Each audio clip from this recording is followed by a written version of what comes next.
Խորհրդարանական ընտրություններին հետևած ԵԱՀԿ ԺՄԻԳ-ի դիտորդները ռիսկային են գնահատում ընտրությունների ձայների ընդամենը 10%-ի հաշվարկի հիման վրա հաղթանակի մասին Փաշինյանի հայտարարությունը։ Հետընտրական ասուլիսում Երևանում հայտարարում են եվրոպացի դիտորդները։ Դա ժամանակավրեպ ու ռիսկային էր, որովհետև մնացած 90% ձայների արդյունքում իհարկե շատ մեծ էր ռիսկը, որ արդյունքը կարող էր էականորեն փոխվել։ Գովելի չէ նման վարքագիծը, շեշտում են եվրադիտորդները, բայց նաև ընդգծում, թե ԱՄՆ-ում ու եվրոպական շատ երկրներում հաճախ են այդպես անում քաղաքական ուժերը։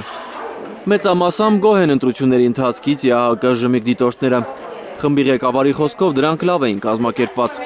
Իշխանությունն օգտագործել է պետական ռեսուրսը, բայց ըստ եվրադիտորդների վարչական ռեսուրսի համակարգային չարաշահման դեպքեր չեն եղել։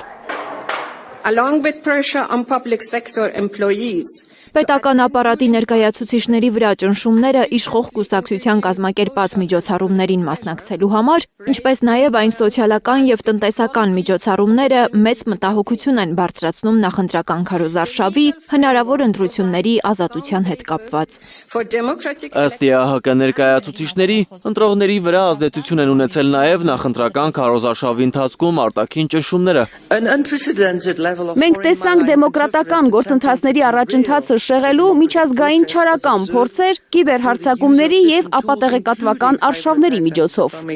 Եվրադիտորդների խոսքով քարոզարշավը եղել է խիստ բևեռացված, բաժանարար և սադրիչ ռետորաբանությամբ, այդ թվում պատերազմին առնչվող ուղերձներով։ Էդգար Ղուշչյան, Հարություն Մաթևոսյան, Հայլուր։